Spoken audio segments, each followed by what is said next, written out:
Hey guys, welcome back to the channel. Steam or Valve has become more and more popular. I mean, it seems like almost every month Steam is breaking the all-time record for players on that platform.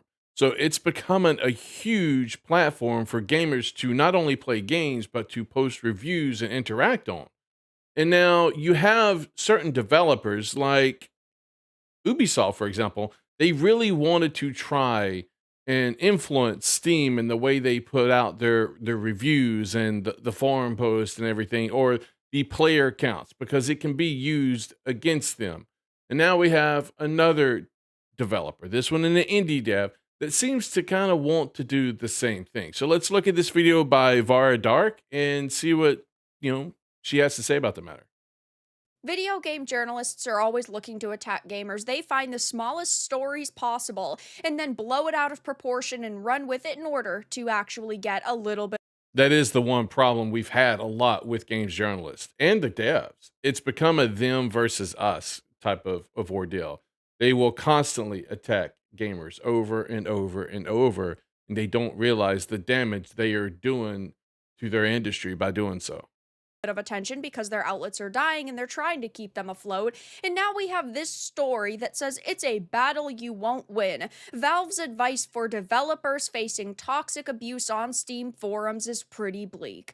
Do they define what toxic abuse is? Because nowadays that seems just to be them criticizing a game or a decision that they made in developing a game. That's what it really seems to be about most of the time now.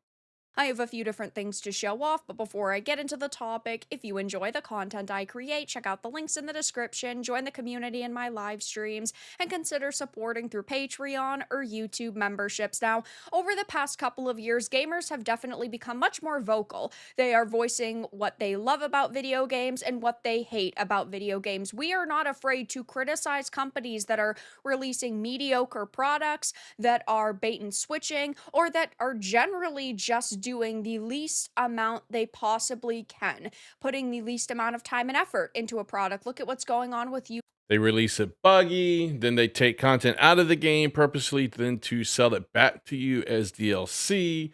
Yeah, there's or the 3-day access if you pay $100 or $110, or the loot boxes that they're putting into some of these games. It's a lot of the practices are horrible, and so when we speak up against them, they like to play the victim. They really do. Ubisoft right now in Assassin's Creed Shadows. We have heavily criticized that game Oh yeah. because there's so many problems with it, so many historical inaccuracies, so many And what did bugs and Ubisoft do? glitches. Ubisoft put together a team of lawyers, and they put out a notice to everybody, said, we're going to come after you if you harass our developers. What they're really trying to do is they're taking the one or two, they're nitpicking one or two examples of the retards or the mentally challenged people online that think they can just go around threatening people and saying racist shit all the time. That they take those pieces and they want to paint everybody to be that way. But what they're actually trying to do is they're trying to scare the normies, scare the normal YouTubers or just the people in general who might post something negative or say something negative about them in a video. They're trying to silence any sort of criticism about Assassin's Creed Shadows because they know the type of product they're releasing and the quality or lack thereof of said product. They understand, and they're trying to scare people into silence. At launch, so many I'm gonna speed this up, honestly. Give me 1 second. 1.5. Let's go with that.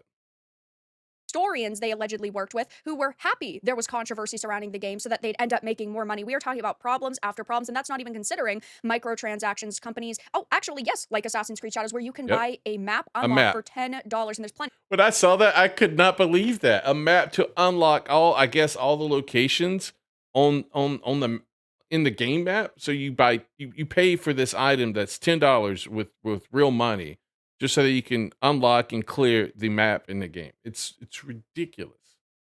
of pay to win in this industry, so problems after problems, and gamers are being more vocal, and that means, according to these journos, we are being more toxic than ever. And now, apparently, the creator of Coquette Dragoon has shared Valve's official Never advice for even heard of developers that dealing with game. toxic players on Steam forums, and with lines like, "It's a battle you won't win." It's pretty bleak. Now, I say this all the time: voice things in a respectful way, right? Voice what you do not like about a video game on a Steam forum or on X, but don't go and threaten people, right? Because then you are just as bad as these people want to paint you to be. They will always find any way to paint gamers as terrible people, and that's why I am very careful about what I say, because I don't want to be what these people are claiming gamers are, which are toxic ists and phobes, even though I've been If you're criticizing the game or disagreeing with them, you're toxic. That's pretty much what it is to them.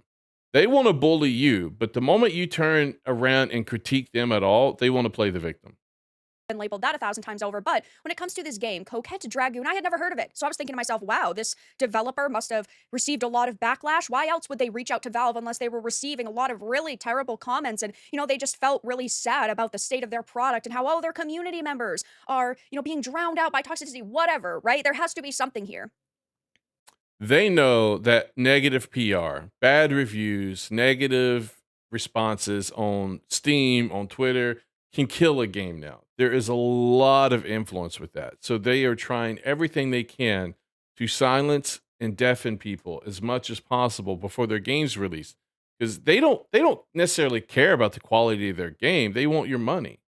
That's what they want. And so they a lot of these devs and games journalists think in the short term. They don't think in the long term. At least it seems that way to me. There's not. They have their official community page right here, the official discussions tab, and there is one single topic. All of this over Okay, that's very one bizarre. So then I post. said to myself, because I've never heard of this before, let's go and see what this is all about. It says it's the first volume, a girl's love slice of life visual novel set amidst the bloodiest war ever fought in space. What the Okay, hell is I like being this? called a girl, but hate being called a woman.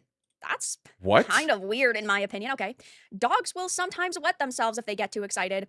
I'm in danger. He. Oh Okay. Lord. I have brain damage. Zio smiled. Yeah, we can tell. It's this What type of happened to you? game? What did you get so cute? Okay, so maybe this just isn't a product for me. This might be No, a product for obviously somebody, it's though. not. But why This did the looks like a developers furry specifically game. reach out to Valve? But Holy second of all, shit. why is it that the gamer just magically decided to pick up on this story from a group or maybe just an individual who is Yeah, this is weird. One post. There didn't seem to be any toxicity on their forum. There wasn't any post on their forum except for maybe one that I'm assuming they put there. But yet now the gamer is writing this whole article about it. Look, I think a lot of these game journalists hate Steam and some of the policies that they have, and so they are trying every which way they can, I think, to push Steam into the direction that they want them to go. While Steam's not perfect and it does kind of have a monopoly currently, right now, it is on the side of the players more often than not, which drives these devs and games journalists nuts. pretty unknown. It seems very intentional that they intentionally picked up on this story to put up an article that attacks gamers, of course. It says, while I'm a true believer in the healing power of video games and their ability to bring players together for incredible experiences, it's a simple fact of life that the hobby can be very toxic at times. Nowadays, all it takes is one look at whatever major AAA game is releasing next and the exaggerated controversy it has attached to it to see what See I how mean. they belittle Yes, of the course. critics? It's never that Exaggerated gamers controversy. actually are voicing their opinions on a game and that game genuinely deserves to be criticized. Oh, it's always an exaggerated controversy that you guys are just blowing this out of proportion because Yep, you just need something to be exactly. mad at. It is an absurd angle that they constantly try to grasp at. Gaming is sadly toxic all over right now, but undoubtedly one of the worst places for it is the Steam forums where anyone with an account can say basically whatever they want without much fear of retribution or being moderated. While Valve does Oh my God, people can say basically whatever they want. Look, unless it's illegal, because there is some speech that's illegal, like you can't incite violence, you can't threaten anybody, you can't tell someone to go jump, whatever you want, however you want to say it. There is certain legal issues that you have to worry about, but outside of that, there should be little to zero moderation. I'm sorry. If you don't like it, get off the forums. have things in place for toxic players. It's official advice for developers And facing that's why abuse they're is a doing little this telling of article how right now. bad For things that can right get. there. It was a That sentence is exactly why. People can say whatever they want without much fear of retribution or being moderated. This is why the gamer wrote this article, and they used this dumb, stupid game that probably nobody knows about because there's no forum post on their Steam forum that they're using this to try to attack Valve. That's what they're doing. Its official advice for developers facing abuse is a little telling of how bad things can get. It was a pretty simple statement. It says right here over on Blue Sky, I Oh, still think that Blue Sky is pretty stupid, yeah, but reach out to what? us via email or I through can't our wait for that partner to die. support channel. We can give you more information along with adding extra moderators to help you address abuse and keep an eye on your discussion hub. Don't try to censor players or get into public arguments. It's a battle you won't win. We've never seen this work in stopping negative feedback, and it's more than likely to create new outrage. Check out the moderation tool section above for information. Don't let someone on your team become a target. If you are communicating in your discussions, consider doing so with a pseudonym.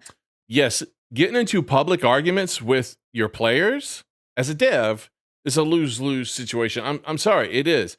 It creates bad PR, and it will kill your game if you're not this like Kingdom Come Deliverance 2, uh, whatever his name is. I can't remember his name at the top of my head. Anyway, the guy at the head of Warhorse Studios was just going back and forth with people online. And AC Shadow's Twitter account did this too with Grums. I'm like, look, it just doesn't look good. Unless your game is huge and is extremely popular already based off the IP or a previous game, like Kingdom Come Deliverance 2 was, you're going to hurt yourselves. And they probably hurt themselves too by doing what they did. But at least Kingdom Come Deliverance 2 was still successful. Assassin's Creed Shadows, I think, had no shot to begin with because of all the other controversies that it had. But not to mention the lack of quality in previous games. But if you're a dev and you're going after your potential customer base, that's dumb. That's stupid. And all you're doing is hurting yourself in the long run. Again, they look at short-term gains and they don't even stop to consider the long-term impact. And a lot of times they do these things because they want to get virtue signal points, make themselves look like they are the good guys, get all the likes and the clicks on Twitter. But what they don't realize is that's impacting the amount of clicks that people are going to have at Steam when it comes to clicking on the buy button. Right? Or from an anonymous developer account, take a break. Seeing so much negativity all at once can be overwhelming and confusing, and it will return to normal. This does not read to me at all whatsoever as some public Steam official statement. It just seems like it was written by someone who wants to, of course, say, oh, we're on your side, and it's so sad you've become a victim of harassment and hatred, and the bigots have targeted you over the months. It just doesn't read as an official statement, at least to me. But they just say that it is a screenshot of the official documentation from Valve regarding developers facing abuse on Steam forums. I Did could they not provide a find this link, by the anywhere. way? I don't know where this exists, and no. Yeah, I mean, if they're going to post that, they should have a link to it. I mean, because there's nothing there to say, okay, here's the actual documentation where you can find this little snippet that we're using on this Blue Sky tweet. As far as we know, it was made up because they don't link to it. Nobody is saying where it is. You'd think that the gamer would at least link it so that everybody could see it, though I can't find it. So to me, it's an instant red flag. If this Yep, is a real exactly. Valve statement, it's not like it would really surprise me, but it does just seem a little bit bizarre, in my opinion, a little bit oddly worded. And I wanted to quickly see what the general response in this person's thread actually was and how maybe their audience or Unpopular opinion to some people, but Steam reviews and Steam discussions should be phased out and or reworked. Oh, you poor little thing. You can't handle people being able to voice their own opinions and potentially criticizing games you don't like? Oh, poor child. other visual novel developers were responding, and they say that we are toxic for criticizing, yet they are just sitting here trashing gamers and also this platform. Crazy how a culture of tolerating horrible people out of fear that they'll stop spending money has harbored progressively worse people. The Steam forums being filled with man-children is an understatement. There's barely any critical thinking there. They want to mock those who pointed out That that all you sounds gotta very do is wait clean until and Pride Month events. untoxic. Vets will eventually stop celebrating it due to Right? the There's no which is what they toxicity here want. at I figured all, the official right? documentation would warn you that things can get a bit intense on the forums, but this is downright nightmarish. At least they're being honest about it. Yes, some of our customers are complete fuckwits who will brigade you, but this too shall. That's a very wholesome statement right there. Not toxic at all. Man, these guys just they're beacons of non-toxicity.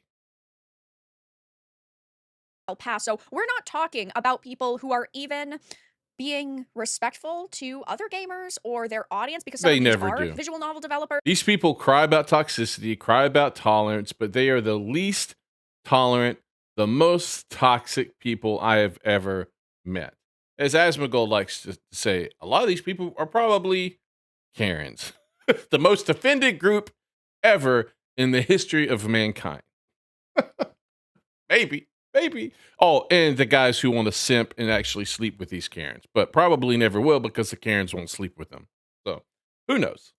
They're just straight up saying gamers are toxic and fuckwits and terrible people. So you're definitely not going to get my money. And Yeah, well, no. I just don't necessarily think that this is the way that companies or individuals who want to sell a product should really be talking to their customers. So it is what it is. At the end of the day, they can say whatever they want on their And here's the downside to articles like this, and these people don't get this, is you have a customer base that's a pie, right? It's 100%. 100%. You want to get as much of that 100% as possible. That's where you're going to make your money. When you make articles like this and you use a game, and I don't know if the dev had anything to do with this. It sounds like they did because I think they're the ones that posted that on Twitter, or sorry, on Blue Sky, the poor man's Twitter alternative. But or the mentally challenged man's alternative. But when you post things like this, all you're doing is you're taking that 100% of a pie and you're making it smaller and smaller so that your reach, how much of that pie you're going to be able to actually reach and have buy your game, is getting smaller and smaller. You're cutting your revenue in half potentially, because everything is so politically divided nowadays. That's pretty much a guarantee. It's going to be half, right? So this isn't going to help them. In fact, I didn't even know this game existed. And even if this was a game that I potentially would have been interested in, the fact that they are doing this is going to kill any possibility that I ever would have bought their game. The game honestly looks like it's just made for furries, which is obviously mostly the modern audience. So I really doubt the game was going to be that successful to begin with. Hopefully it was cheap, because you're not going to have many people buying your game. Hopefully it's made cheap enough that you will at least make some money on this. But I can promise you one thing, you're cutting your customer base in half by making shit like this. And if you didn't do it as a dev, blame the game journalist for doing it for you. social media platforms. And they, of course, can create all these games like Coquette Dragoon as much as they want, but this is the type of behavior that gamers have also been criticizing over the years, and they're mad that gamers are calling them out Yep, on their BS. So it is exactly. what it is. I'll be keeping my eye on the situation, but it seems that this visual novel developer was really worried about the response to their social media presence and also the product they created, so they ran to the gamer to actually tell them of this guideline, even though, again, there's no proof of it actually existing. And the Yeah, they gamer didn't just link to it. decided, you know what, it's another way to write an anti-gamer hit piece today. Yeah. But that's all that I really had to discuss in this video. Let everyone And that's all they do. That's all these game journalists do. They like to be anti-gamer, because why, when you're talking or discussing about games, or when you're making games, why would you want to make anything that gamers like or gamers want? I miss the days when game journalists and game devs focused and worried about gamers and not themselves, and not using the game as a therapy session, and not trying to push some sort of agenda or ideology into gaming. I don't want them to hate gamers. I don't want gamers to hate them. It shouldn't be that way. We should not be at odds. If we're happy, they're going to be happy because we're buying their product. They're making money off of us. But there are certain devs out there that, for whatever reason, don't want to give gamers what they want. They only want to give you just a little bit to try to pull you in and then slap you with their agenda, their self insert, their therapy session, or whatever. And gamers are getting tired of it. And then when they critique, the devs are like, oh my God, they're bullying us. We're the victim. These guys are so toxic. It's bullshit. So anyway, that's all I got for you today, guys. If you liked the video, hit the thumbs up, subscribe to the channel for more content. I release videos and I do live streams, so I would love to see you there. Have a good one.